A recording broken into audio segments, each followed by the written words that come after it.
Hello and welcome to another episode of the Barnsley Startup Meetup podcast with me, your host Matt Roberts, and with me today is Harriet Muscroft of the Catalyst Academy. She's currently working with the DMC delivering the Furnace programme and is a serial entrepreneur, constant founder and all-around fantastic person. So rather than me go into any detail, Harriet, welcome. Welcome, thank you for having me. Give us a little bit of background about yourself. Okay, how much is a little bit? During my research, what I was interested in was, what has driven you to, start businesses, to be a founder? Why? Because you've started so many businesses and you're clearly very, very active in kind of forging your own path. Why? How come? I'd love to say it was all me and that I have a need and a drive to launch businesses, but actually it was my sister. So my sister is a born entrepreneur. She started her first business. Her very first business was at about 13, but her first successful business was at 15 years old, and she's like a born marketer, so she's amazing at selling things. And back then, not always the best at delivering on said things. So classic sales. It caused her some problems and issues in business. But at 19, she decided to take a gap year. And off the back of that gap year, she'd been traveling in Cambodia and saw that there were a lot of brands and designers that were making things for much less price than all of the more significant brands within the UK. And when I say, I don't mean designer knockoff kind of things. I mean things that like Zara and things like this that aren't designer, but they clearly use these like Southeast Asian companies to manufacture, build their products type thing. And she just said, and it made her really sad that there was all of this and none of the money was really going there, and instead it's all being spent in these £1 billion businesses. And so she came back and decided to launch her company. And at the time, I was in sales. I'd just left. I was actually at McDonald's before as a operations manager, and I'd just left that and moved into this sales position. And I was adamant I wanted to be a writer at the time. And so she said to me, "Well, if you want, you can come work at my company that she'd just set up." And she was like, "And then you can have the flexibility to write when you want. I'm really not bothered." And this is my younger sister as well. And I was like, "Do you know what? Yeah, I'll come. I'd love to help you build something. And at the same time, I can work on my dream." And I didn't write. I just had more free time. I was adamant I was going to, but I didn't. I barely put pen to paper. But I started to fall in love with the startup, what she was doing, how she did it, and I actually started at the bottom of the company. She was really clear to me, look, no special treatment just because you're my sister. But I ended up becoming COO of that company in the end, and I'm really jointly pushing it forward. And I would say that experience really, really shaped me as an entrepreneur, primarily because I saw how much my sister sacrificed for it. So I didn't go in, I think a lot of first-time founders go in very rose-tinted glasses. Absolutely, yeah. But at that company, we made every mistake you could. And I mean, every mistake. The tech went wrong. Investment didn't work out well. The way that we did investment. So we were successful. We raised lots of money, but we didn't spend it right. We spent it in all the wrong places. And yeah, it was very hard, 5 years. But came out of it. I will say I thought I understood what it was like to be a co-founder, because I kind of really worked on that level in my mind. I was like, I know what it's like now to found a business. We'd had, I'd worked through with her to fix all of the problems. And towards the end of that, we were looking at how can we make more money to keep the company going? And we thought, well, what about if we start doing some consultancy to support businesses so that they don't make all of the horrific business ending mistakes we'd made. And then off of the back of that, like business after business after business kind of grew for me. And I eventually decided, you know what, I want to do one on my own. Okay. And went off and founded my own company. And it did turn out I knew nothing, and it was not the same as when I founded my own company. But you know, you live and learn and all of that. Yeah, so, absolutely. Yeah. Thank you. So I guess first off, then. One question that actually has just come to me in that bit was what did you think you were going to be writing? What kind of writing did you like to do? Fantasy, and I would say as well, I am still working on my said fantasy book. I have now put pen to paper, that's a but good it is 10 years later, so I don't really think I can pat myself on the back too much. But yes, a fantasy novel, and it is still being written. Sure. Good stuff. Good stuff. So, I guess actually, first off, one question is, out of all of the businesses that you've started or been involved in at startup, which has been your favourite? So my businesses or others, other people's, because I've worked with. Well, actually, let's near go on 1,000 businesses. Yeah. So. Well, let's go with other people's businesses. Oh, that's a good question and a tough question. So I love gaming. That is my passion and where I spend a lot of my free time. And there's a couple of different gaming startups I've worked with.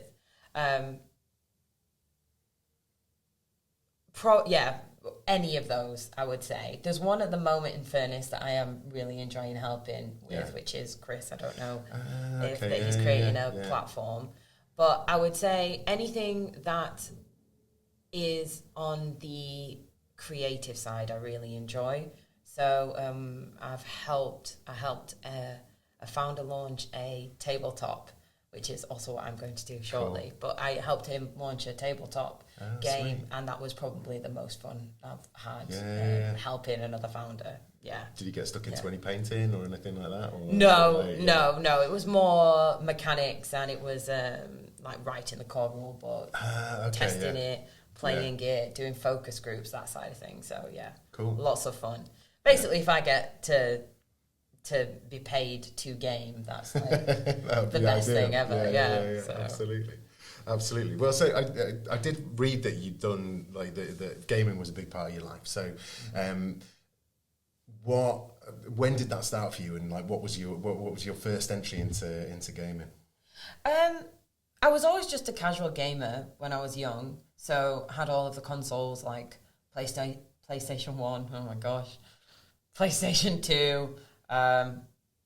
Then onto all of the consoles, all of the generics, Game Boys. I literally remember getting my first Game Boy when I was probably about 9 years old or something. So always very much been into casual gaming. And because I'm quite introverted, and people tell me that I never seem introverted, but in my own time, in my own space, I like to be quietly alone. And so gaming was always really good for me to just take myself away. That and reading, which is probably why they're the kinds of things I enjoy. But when I hard committed to being like, okay, Harriet, you really love gaming and you're a hard gamer, is when I bought my first games computer. Like PC. Like, did you build it yourself, or did you my friend helped me build it. Okay, nice. So I can't really claim I built it myself. he did 90% of the work. But yes. But then, some of the fun is choosing the graphics cards. No, it is. Although he did all of that too, because I didn't know. I had no idea what was good, what was bad, and he was like, "No, you need this one, and this will last you a really long time." And So, is that to play like League of Legends, or or at the time it was to play Sims. So there you go. Like I said, I began very much casual gamer. Now, yes, it would be maybe not League. Because I don't like top-down very much, but good first-person games like Overwatch 2. Oh, yeah, any cool. first-person shooters, COD, anything like that. Absolutely. I remember many happy hours at university playing Halo. For the, yes, like, I love which was Halo. It was the first-person shooter that I played that was cooperative. Like you could like play it cooperative, walking down through the game. It was amazing. I was like, it was eye-opening for me. I thought that was fantastic. But then also just I don't know. Did you ever play any Tony Hawk's Pro Skater on your? No, like more like Need for Speed. I did a lot of Need for Speed type things, car racing ones, love that. Again, bit of GTA. A sign of a misspent university career, I guess, really. I spent, at one point, me and my housemate were both in the top 20 for the fastest global time around Nürburgring on Project Gotham. Wow. Which is just mad, isn't it? Like, but then, that meant that I wasn't doing university work. But university work's not as important as that, do you know what I mean? That title will forever remain with you. Absolutely. You can have a point, like, you can point to it and say, look, I did this. Degrees, you know. They come and go. Everybody has one. But not many people can say they're in the top 20. That's what you've got to think. Absolutely. Back onto business stuff, though. Mm-hmm. So, obviously, tonight you're going to be delivering a talk to the event about investment, like, from a startup point of view. You mentioned before that, when you were working with your sister, you made all of the mistakes with, like, how to spend that money.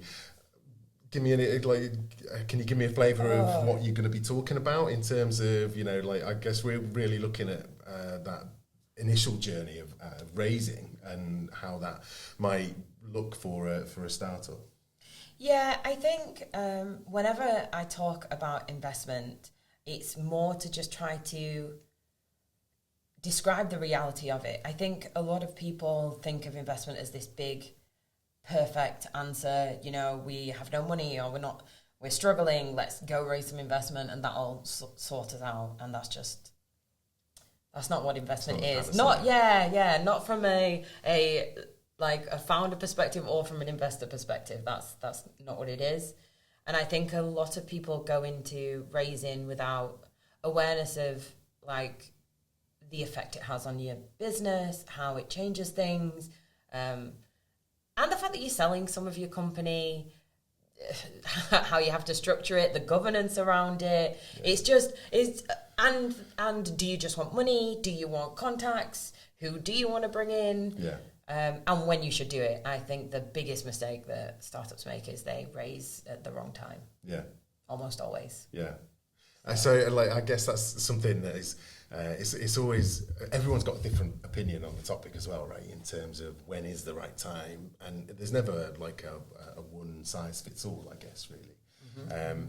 But I'm sure there are tools and techniques that you can apply, or that you can ask yourself the questions of, is this what we want to do? This or that? Then this is the right path, or this is the right time. I find it fascinating. The myriad different ways in which people can and do fund businesses, and successfully as well, right?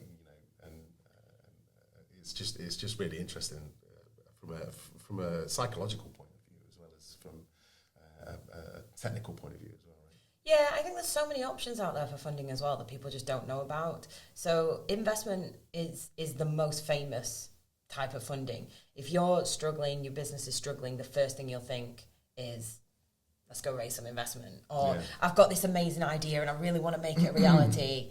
The first place people go to is, okay, let's go raise investment then and let somebody else fund making this a reality. But there's many, many other ways of doing that and launching or growing or scaling or all of the above, and all the different reasons that people go for investment. But I just think that they don't look at the alternatives. Yeah. So and very often they're much better for them. Yeah, good stuff. I look forward to it. One more question, and then I have to come on to an official question that has to be asked in every podcast. But we were talking before about when I was doing the research. It looked like a lot of your businesses were started either just slightly before COVID or just like kind of during COVID. Like how did that come about? How was that as an experience? And also, did it make a difference to the success of your businesses? Yeah. So I actually co-founded a business quite a bit before COVID, but the two businesses that I currently have that are running, that are live and that is successful, reasonably successful, are I started in, I do think it was 2019. Yeah. And there, I will definitely say that COVID had an effect on them. It made it much easier. I think people were looking for support. They were looking to launch businesses. So here I was, I'd just launched a business to help support other businesses and idea stage founders specifically get to like 6 figures, and everybody was like on furlough, and everybody was like, I've got all of this time, I've got all of this stuff, let's launch a business, whilst I still have the income as well, but I have all of this time and energy. And so my businesses blew up because of the timing, rather unintentionally as well. And it was so easy to coach and to deliver because everything was virtual. Yeah. And so I didn't have to, I remember when I was doing consultancy before I launched my startup support, I was having to travel to clients. So I was always over in Manchester, going down to London. Like I'd probably go down to London once a week. To either support or do sales things or meetings or networking or this conference or that conference. And then when COVID happened, it was just like, oh yeah, just do a bit of digital advertising, just post on social media, and leads and clients came flying in. It made it very easy for me. Do you think that's changed since we've kind of come out of lockdowns and people are getting more, I said getting more back into networking? I think there's a lot of networking, face-to-face networking, and content delivery that still hasn't come back from COVID.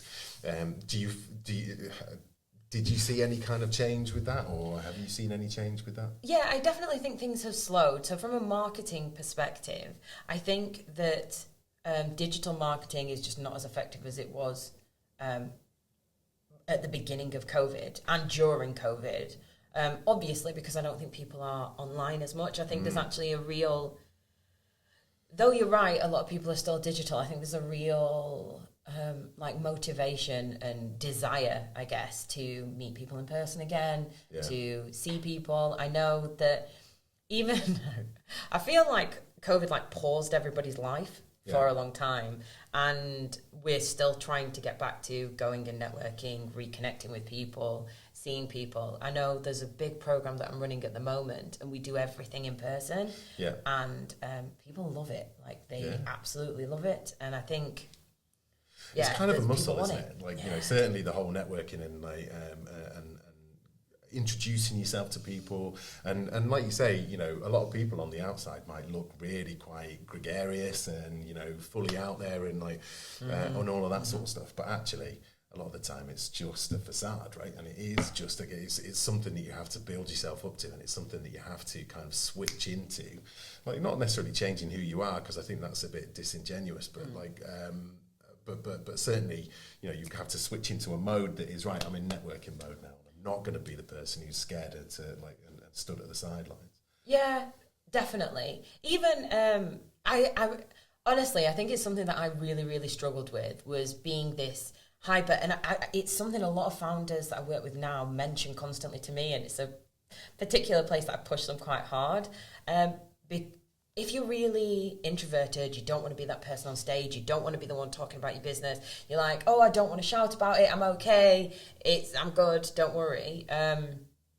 In reality, what I always say is, rather, because I agree, it was really hard for me to flip, but rather than thinking of it as putting that face on and that kind of thing, I've just realised that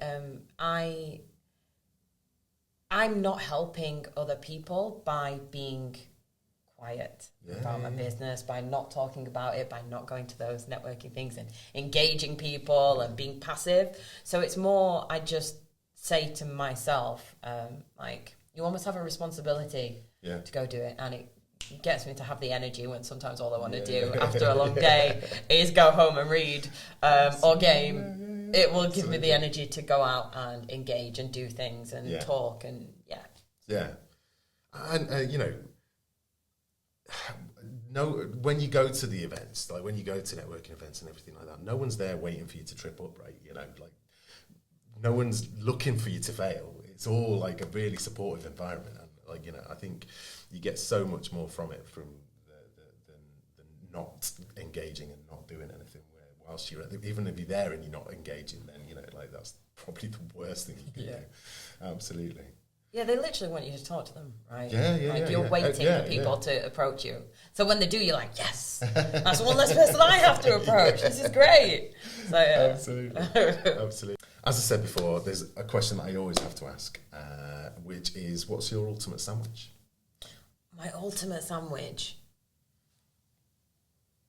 So I've created an ultimate sandwich. Oh, before. Nice. For me, I have it very set, and I have to. It takes up the whole table in my prep for this ultimate sandwich. But it is mainly, it's a very, very fancy chicken salad sandwich with avocado and cheese. It's the best. What kind of bread? Just regular white. I like white bread, so it has to be.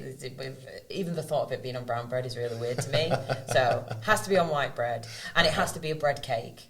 Okay, it can't just be. It can't be like sliced. Like Warburg's thick cut. No, or anything like that. No. It has to be a bread cake from my local bakery, where they do particular bread cakes that I like. Okay.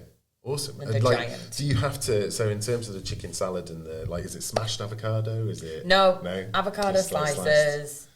Yeah, you want avocado slices, mayo, chicken, and normally chicken breast that I've actually cooked. As well, so it's fresh and a little bit warm, and then mozzarella as well. Oh. Yeah, like a mild cheese. Yeah. Cheese. I like that. I can get on board with that kind of sandwich. Yeah, it's nice. it's like a chill sandwich almost. It's not like an overpowering sandwich. So when would you normally create this sandwich? Like, you know, is there a specific time, like when you're feeling something, or when you're hungover, or when you're like whatever? It always has to be. So I would never ever have it in an evening. It's like a daytime sandwich. Yeah. Normally to give me enough energy for the day. Bridge the gap. Yeah. Get me through, and it has to take up my entire kitchen. So I've got to at least be at home for it. Yeah. I can't be out and about. It's my at-home indulgence sandwich. Yeah. Fantastic. Good. Well, thank you very much for coming on the podcast, Harriet. It's been a pleasure talking to you. And for everyone else, the Barnsley Startup Meetup is every second Thursday. We'll be running them through till November at least. Probably take a break for Christmas, but get yourself down to the DMC every second Thursday. There's a fantastic program of events coming up over the next few months. So keep your eye out on LinkedIn and on YouTube for any updates.